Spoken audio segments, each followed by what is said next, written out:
Yeah, Mr. Trinity. I was just doing some research for the podcast. Did you know that on this day in 1948, Jimmy Rimmer was born?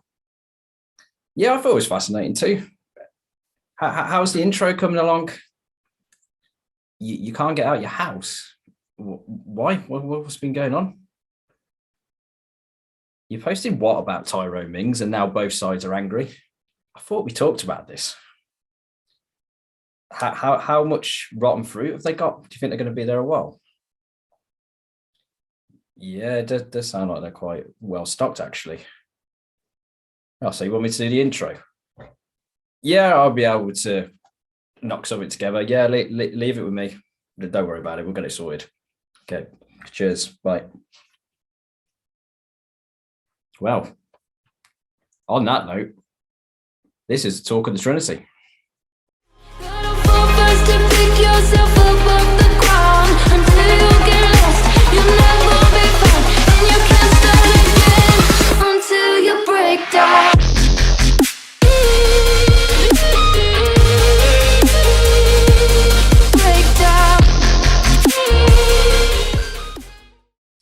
Hello and welcome to this episode of Talk of the Trinity. I'm Baz Barrett. With me is not Will Forrest.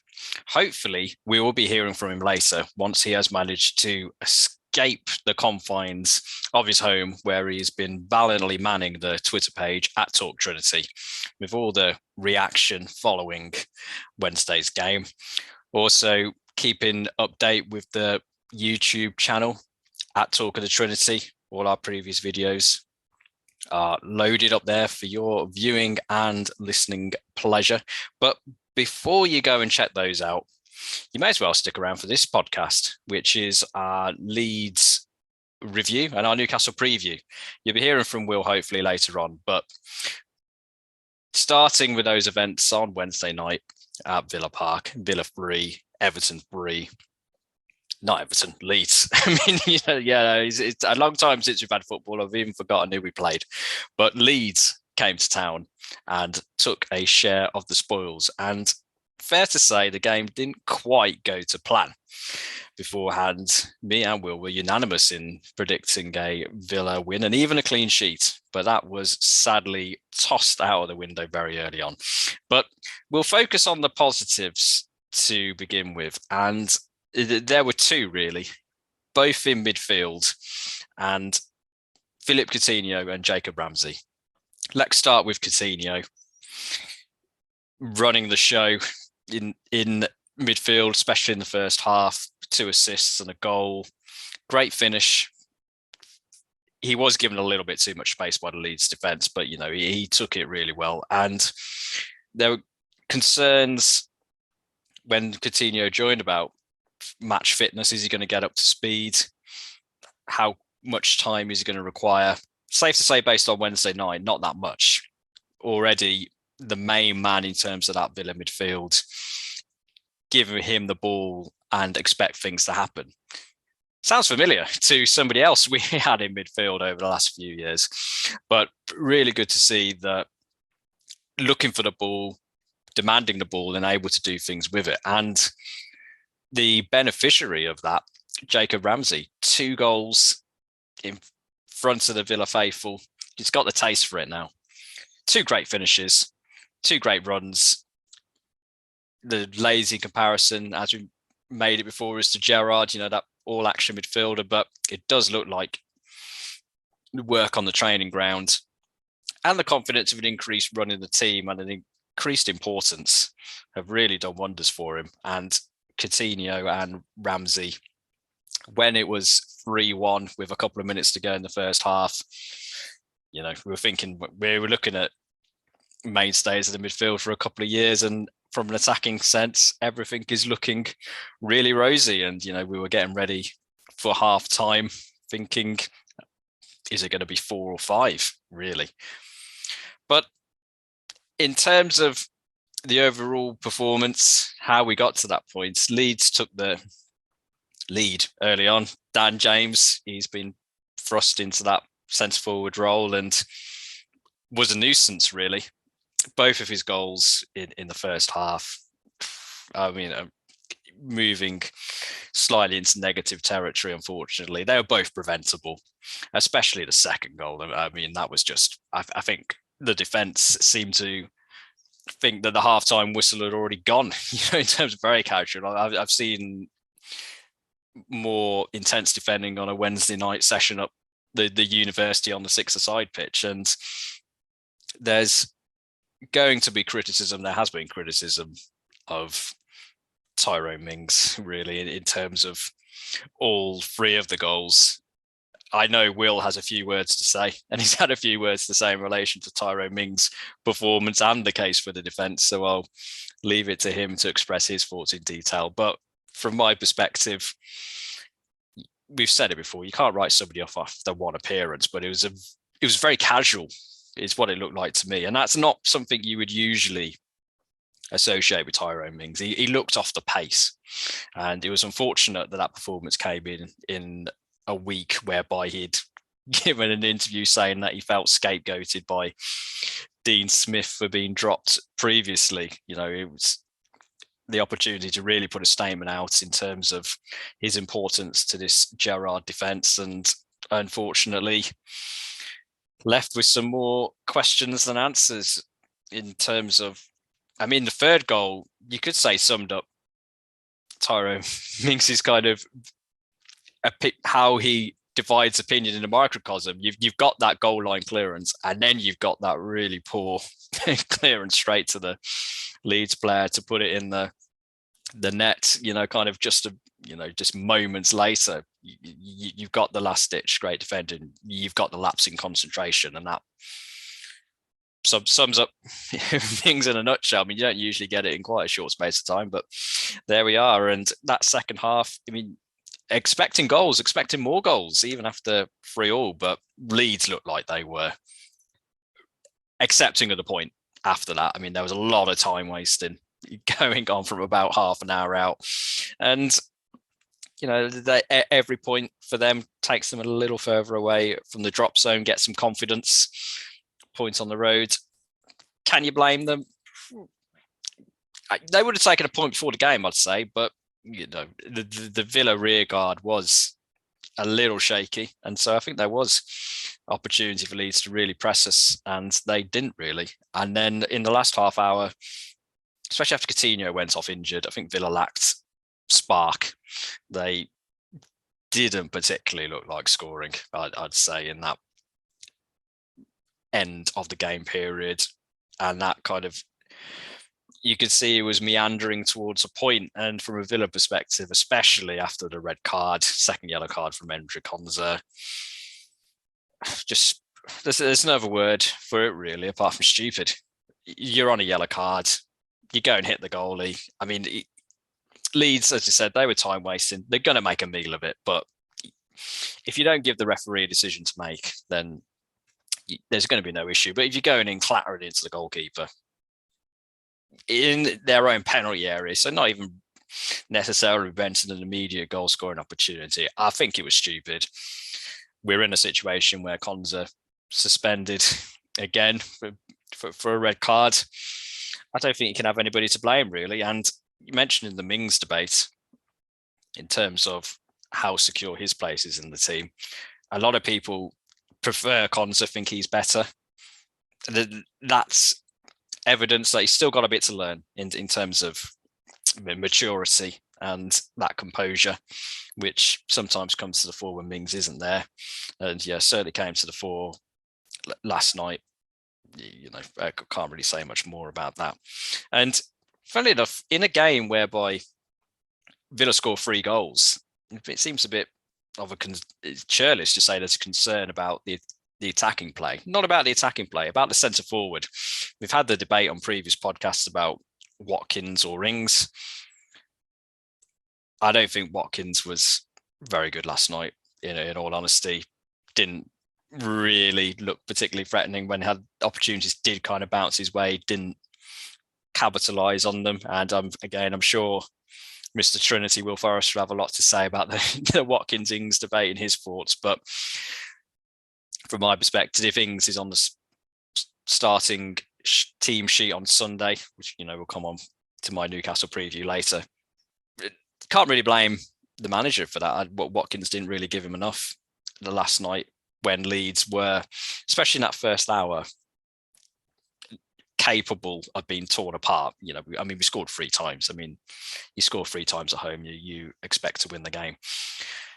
Mention Ramsey, Coutinho, midfield highlights, contrast, McGinn and Luiz, not the greatest performances from them, to be honest. I thought they looked a little anonymous. Will has a different opinion about Douglas Luiz, about how he played last night.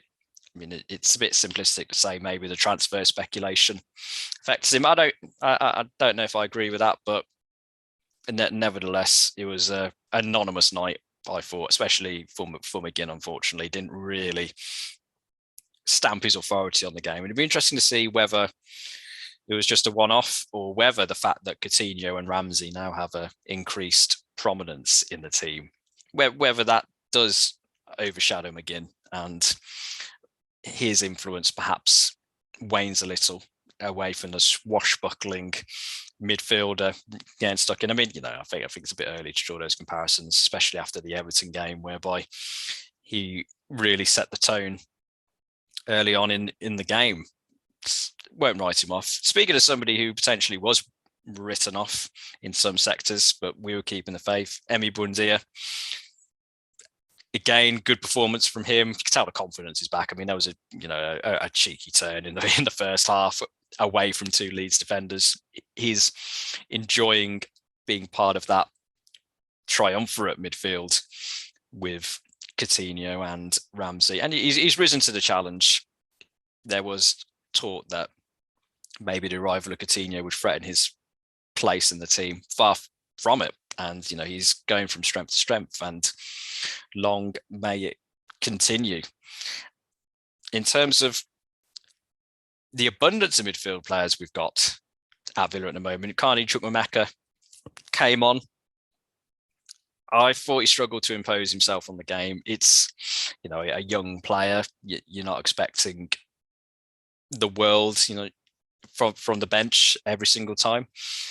He put in some decent performances in the friendly games that we had previously. But if you're in a situation where you're in the final 18 months of your contract and you're hesitating, shall we say, to sign that because you think you deserve more opportunities or you're going to get a better opportunity elsewhere, you got to prove it on the pitch, in terms of if you're in the camp of, I deserve a better deal, I deserve to play every week. When you get those opportunities, you need to be leaving the manager with no doubt at all, especially as, you know, the midfielders we mentioned so far, there is competition. So every time you're not at that top level, questions are going to be asked. It's going to be, okay, you know, is the stance being adopted reasonable in terms of those expectations? Do they need to be lowered? But as I said, young player, long term, hope he commits to the club, hope he stays. So, you know, not going to chastise him too much for the performance last night. It was overall a really, as I mentioned at the outset, not the game we were expecting. But the way it was going, you know, kind of those, when the red card comes in, we tend to go, I think we were, you take the point. I mean, we could have been out of sight. If that goal before half time wouldn't have gone in, go into the break, 3-1 up, then we really could have put the throttle down. But, you know, unfortunately, that demonstrates how momentum can shift in terms of, you know, that goal just before half time, or that moment where you concede a goal. You got to maintain an advantage. And unfortunately, we weren't able to do so. But frustrating in that sense, but the positives in terms of a couple of key performances from the midfield in particular. And, you know, we haven't drawn very many this season. So we need to put some more numbers in the draw column, try and even it up a bit. So 3-3, fair draw. So those are my initial kind of takes from the game. I'll pass you over now to Mr. Trinity himself, Will Forrest, and he'll be able to give you his thoughts from Wednesday night's game. Okay, so we're now a couple of days removed from that Villa Leeds game. You've heard Baz's views. I'm gonna share mine. So Baz has mentioned that I may have some thoughts and opinions on Ollie Watkins, Douglas Luiz, Tyrone Mings, or the defence in general. First of all, what a scintillating game of football, particularly that first half. 5 goals. You felt it was going to be a barnstormer in the second half, but it sort of died a death, really, didn't it? So let's look at each goal. Daniel James's first goal. He's run. He gets away. He gets a lucky bounce of the ball, really, doesn't he? Luka Din's caught out of position. Tyrone Mings goes across to cover. You'd expect your DM to drop in there. Mings tries to clear it. He doesn't do enough. He's got to welly it. Sometimes she's got to welly it.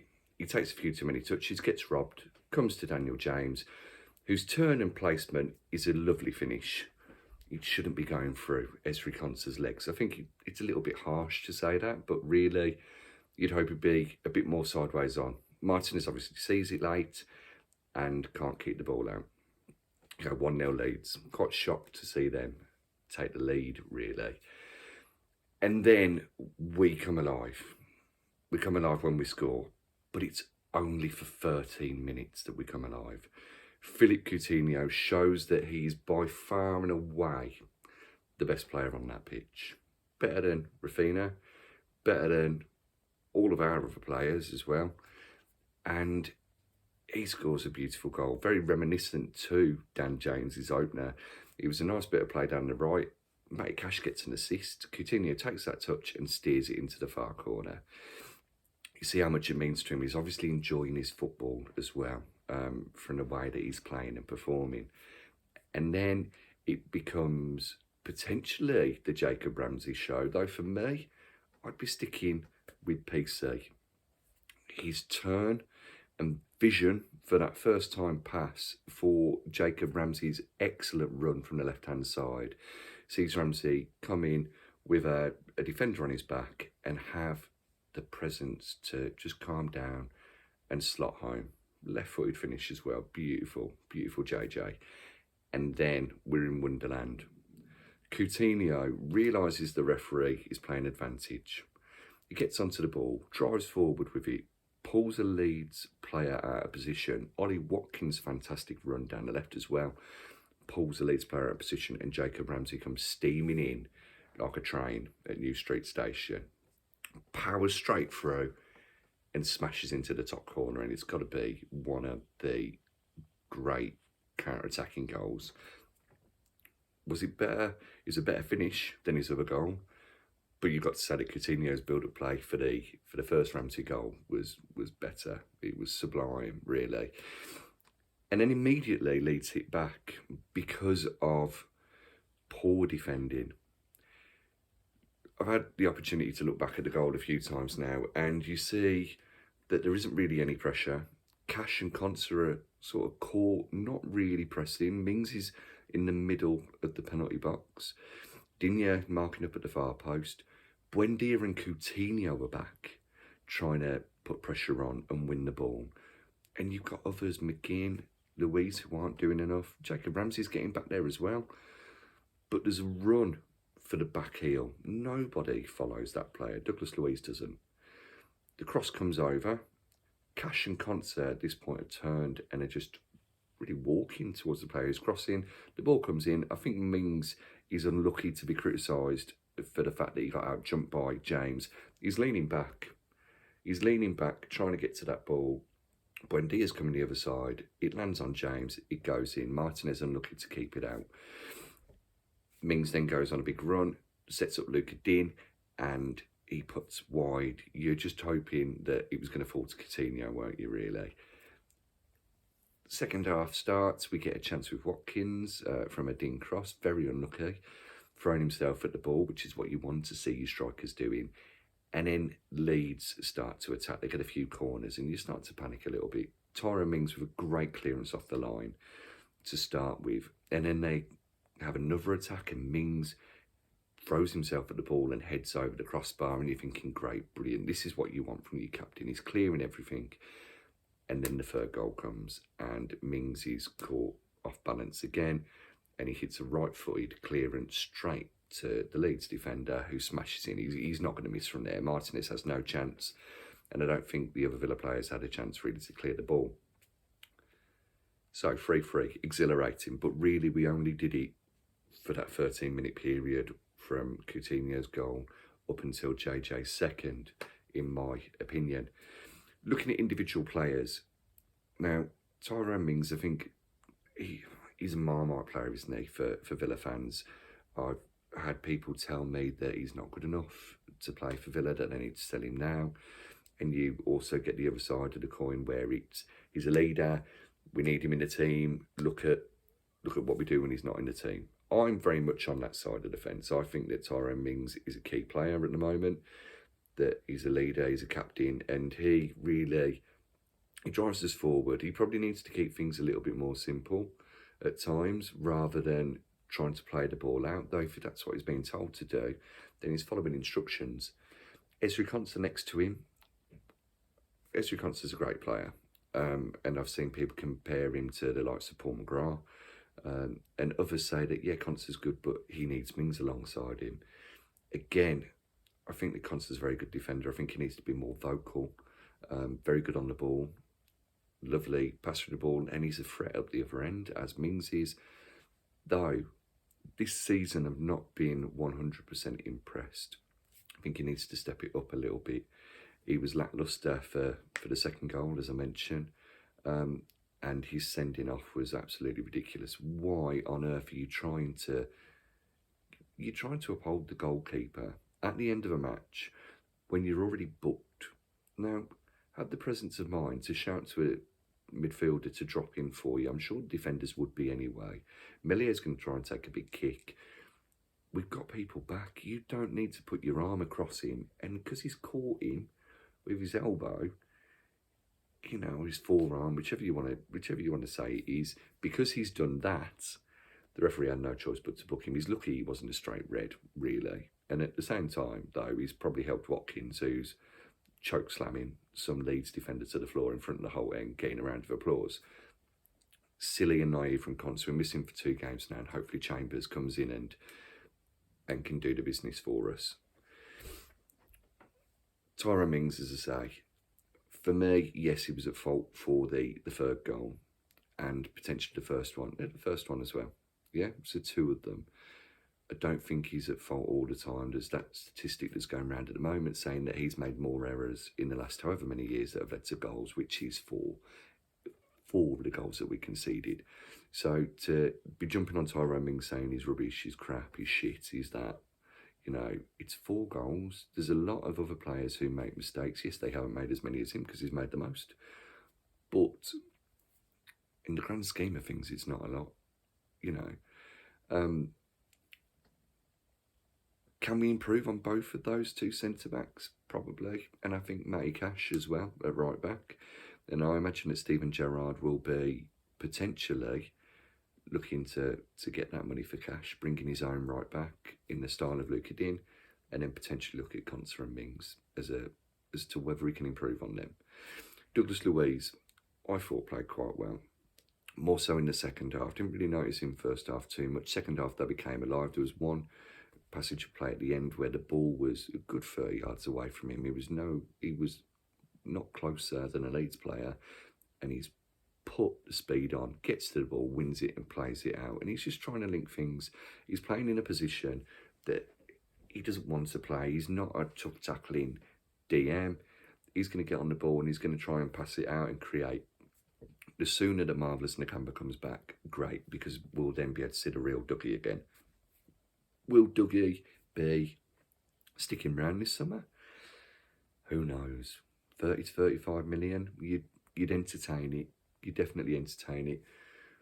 But let's see. Hopefully it doesn't come to that. Hopefully he does stay. And then we've got the likes of him, Ramsey, McGinn, Sanson, maybe somebody else in centre mid pushing forward. Is it time to give Morgan Sanson a go at defensive midfield and hope that he can be a bit more of a tough tackling player that we need with his fantastic range of passing as well? Potentially, yeah. You know, he needs to have a chance at some point. And then I mean, Coutinho and Ramsey, all we have to say about them is fantastic. Absolutely brilliant. Man of the match was between those two. From a Villa perspective, Buendia as well also played very well. Him and Coutinho fighting back to try and stop that second goal just epitomises the spirit that they've got now that Steven Gerrard has taken over their coaching. Though Buendia has always been very good defensively and wanted to help the team out, and it's nice to see Coutinho doing that as well. Ollie Watkins, now, I know what you're thinking. He's going to say, Danny Ings should have started. Well, yeah, I do think Danny Ings should start, especially against the leaky Leeds defence. However, I didn't think Watkins did too badly. He had a hand in Jacob Ramsey's goal, the second one, with that run to take the Leeds defender away and then allow Ramsey to get forward. He made some other clever runs in and around the box as well, which created opportunities for players. Though he's lacking that cutting edge, he doesn't seem fully confident. Whether fatherhood is still playing a factor for him, you know, sleepless nights, being on that amazing journey as well. And that's causing him to have a bit of a dip in form. Maybe it's the fact that he's been played out of position, in his opinion, playing as a 10, playing out on the wing as well. He was the main man last year. Danny Ings has come along, and Danny Ings is very much a striker, whereas Watkins is a forward. So, with that being said, I don't think Watkins did too badly. However, against a Newcastle defence that we want to try and test, especially with them not having target a left back who played quite well against Everton, then shove Danny Ings up front and hope that Buendia and Coutinho are fit to play the ball into him. Those are my thoughts post Leeds. We'll pass you back to Baz for his Newcastle preview. Thanks, Will. So Sunday, 1:30, 2 o'clock. I think it's 2 o'clock. Need that extra half an hour. Up at St James's Park, away at Newcastle. If this game would have been a month ago, would have been a different preview. Newcastle looking almost doomed, but there was always the hope amongst the Newcastle fan base that the January transfer window would come to their rescue. And they've quietly gone about spending nearly 100 million, in terms of, with not flashy signings in the general. Kieran Trippier, solid.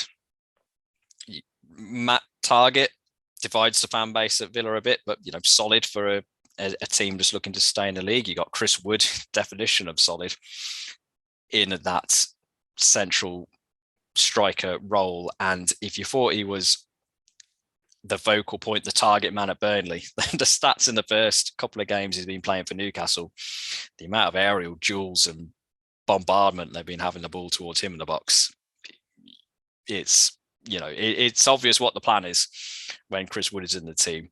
And Guimaraes, kind of the signing that you think will still be at the club in 3 to 4 years, even if Newcastle reach, their ambitions qualifying for Europe, Champions League and beyond.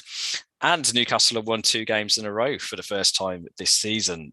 They beat Leeds and they also beat Everton 3-1. And a performance against Everton, which really excited the Newcastle fans from what I could tell. There's a feeling of things are beginning to turn in the right direction for this team and Eddie Howe and their climb off the bottom of the table and hoping to finish outside of the relegation zone in a dogfight, really, with 3 other teams, maybe 4, depending on how some of the fixtures in hand play. So they've really given themselves a shot in the arm in terms of their hopes of staying in the league. And you would have to anticipate that if they're successful in doing so this season, then 100 million will be a drop in the ocean in terms of the amount of money they'll be spending in the summer. But games at home against teams like Villa on Sunday are going to be important for Newcastle to take points from. And we haven't really got a very good record away at Newcastle, frankly. So it's always a place, especially if you're traveling up there, an early start, usually for a little reward in days gone by. But the positives we can take from Wednesday are, especially, hopefully, Coutinho and Buendia are fit for the game at time of recording. Hopeful that they'll play rather than any guarantees. But attacking wise, Leeds on Wednesday demonstrated when Villa get it right, they can get it right. And it's at the other end of the pitch, whereby there's potentially going to be issues for Villa. Cons are suspended, so you'd assume that, well, I was going to say you assume Courtney Hawes would play, but Chambers is coming on a free with a point to prove. Is he going to be frustrated into the team? Newcastle away, personally, I'd play Courtney Hawes. You know what you're getting from Newcastle. I mentioned it. Chris Wood is going to be an aerial bombardment. Hawes more in tune with the other defenders who are likely to be playing for Villa. Him alongside Tyrone Mings, you'd expect Mings to play despite some events, as we talked about on Wednesday. They're the solid two. I'm not convinced this is the game for Chambers to be thrust in to make his debut. Maybe a game, if it was against Watford at home next week, would I play Chambers? Yeah, you'd possibly be tempted, but Newcastle, I'd play Courtney Hawes. Assuming that the other players who started the game on Wednesday are fit, do you keep the same team apart from that? I think the only real area of contention is do you play Danny Ings or do you play Ollie Watkins? Case for the prosecution, in terms of the Danny Ings brigade, is he gets goals and you are going to get opportunities against Newcastle, you would expect, even though they have beefed up the back line, as we mentioned.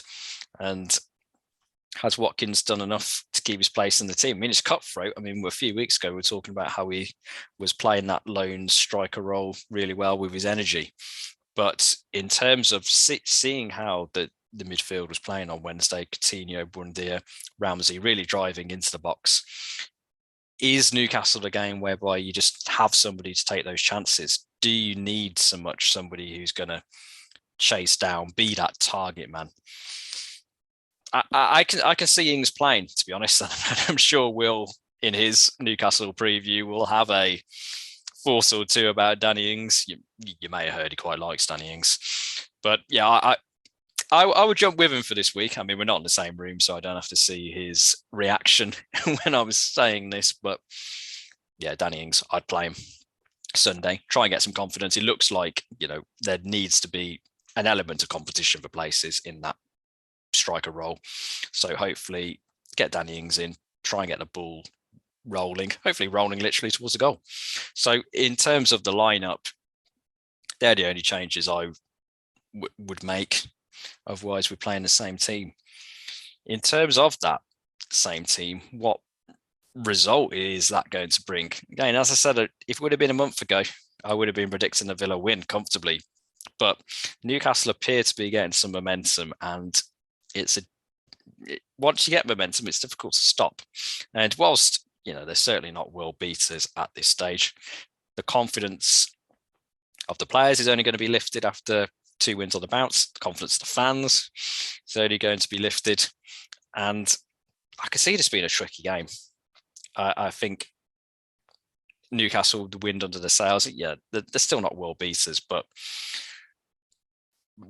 we are defensively not where we need to be, even though attacking we are getting there. And even though there has been improvements, as we talked about previously under Gerrard defensively, there's still the propensity for those individual mistakes that are going to cost us goals. So I can see Newcastle getting on the score sheet. I can see Villa getting on the score sheet. So I think you know where I'm going with this. I'm going for a score draw. I think it's going to be 1-1. In terms of the ability 1 to 11 on the team sheet, are we better than Newcastle? Yes, I think we are. But just the way the game has fallen in terms of where Newcastle are in their run of form and where Villa are maybe defensively needing to address a few things, and that centre forward position not quite sorted yet, I think it'll be a draw. And 1-1 is a very familiar result up at St James's Park for the last few years. So that's the way I think it's going to go. Do you agree? Does Will agree? Well, if you want to know Will's opinion, stick around, because we'll be passing over to him right now, where he'll be giving his preview of Newcastle Villa. Okay, so regrettably, the video on my phone isn't working as I'd hoped it would do. So it's going to have to be audio, and it's probably good because I feel a bit ashamed, really, at the fact that I, Will Forrest, dubbed Mr. Talk of the Trinity by my co-host, agree with Baz. Yep, don't adjust your headphones, don't check to make sure that it's not the 1st of April. I agree with him. I agree that Newcastle were a different beast a month ago, and that's about as far as it goes, really. The Toon Army are buoyed by 2 wins, a victory over Leeds, something we couldn't do, and also a victory over Everton. Kieran Trippier's goal, fantastic, but enough about that. We now have to go there and silence a crowd that are going to be up for it, that feel that a revolution is upon them. We need to march into St James's Park on Sunday and show that we can do for 90 minutes something that we were only able to do for 13 or so on Wednesday night, and that is absolutely rip aside a new one. We need Philippe Coutinho and Emi Buendia to be firing on all cylinders. We've got to hope that they're fit. As I've said before, they're both the type of player that you could put into the Snake mobile game on its hardest setting, and they'd still be able to wiggle out of that room with the Snake in with a ball and carry on playing and probably run into your back garden with it. Now, they're fantastic players, and you can see that Coutinho is world class, and he's lifted those around him. None more so than Jacob Ramsey. Great goal against Norwich. People then had a little bit of a moan about him, but with Coutinho alongside him, he's looking the real deal. Buendia's been quality also. The main things really are who plays alongside Tyrone Mings in defence because of Ezri Konsa being out, and it's got to be Callum Chambers. That right-footed centre-back who can get the ball, who can play it out and pass it, got to be him. I wouldn't have thought Courtney Howes would have come in, though his aerial presence against Chris Wood may be helpful. Now, the other position, I mentioned Sanson previously, needs to get a chance at some point and may add a bit more steel than Louise, though I keep Dougie in. I think he's going to have a point to prove against Bruno, and he'll want to show his Brazilian colleague up. So yeah, keep Dougie in. Have JJ and McGinn alongside him. Let's hope that McGinn doesn't have to play as the second right back. We have the back four with Chambers in and the usual suspects, Mings, Dean and also Cash, with Martinez in goal. Already mentioned Buendia and Coutinho, but up front, and yes, I am a little bit obsessed with him, Liam from the Qatar Lions. Not obsessed with Liam from the Qatar Lions, but Liam, you're correct. I'm obsessed with Danny Ings. I've got his poster on my wall. Yes, it is worn out a little bit because of all the kisses that I put onto it, mainly on his forehead. But for me, against a team who could be shaky at the back, who we need to try and test, you put one of the best finishers in the Premier League over the last 5 years up front, and hopefully goals will come. And I do honestly believe that Danny Ings would get a couple of goals if he was to play in front of Coutinho and Buendia. So that's my 11 for you. Now, prediction-wise, it's going to be a raucous atmosphere, and Newcastle are going to be up for it. And Newcastle, I believe, will get a couple of goals against us. I'm not 100% confident in our defence, and I would imagine that that's something that Gerrard is desperately trying to address until the end of the season, and may look to improve on come the summer transfer window, as well as the well-documented DM position. However, whilst Newcastle can probably score goals because of our defence, I think we can do the same because of theirs. And if we can bag an early goal, keep it tight, then we may be able to score a few more. We showed what we could do in just a short space of time against Leeds, so why shouldn't we be able to do that against Newcastle as well, who are not where they want to be in the league, are they really? And their owners definitely don't want them there. So I'm going to go for a Villa win. Surprise, surprise. You know, we'd be top of all of the leagues combined if we did as well as I said we will do. I think it's going to be 3-2 Villa. And yeah, I think it's going to be a victory that helps catapult us back up into the top half of the table, because it will help with a run of form. I think we go undefeated over the next 3 or 4 games as well.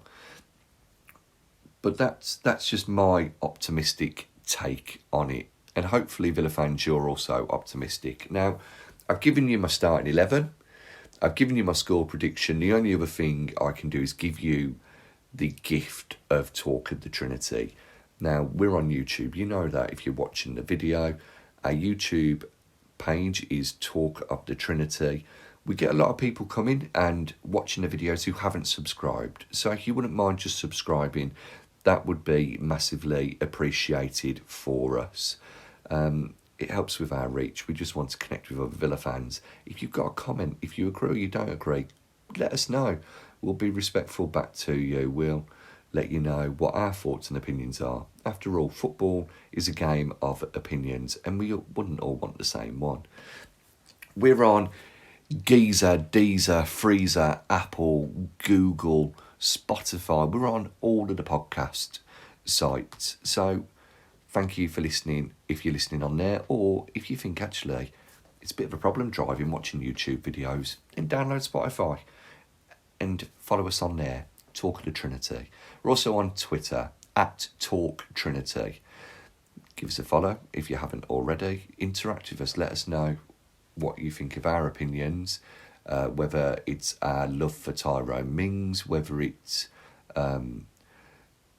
negativity from Baz, which we tend to not put onto the Twitter page because, well, Twitter's a gloomy enough place as it is.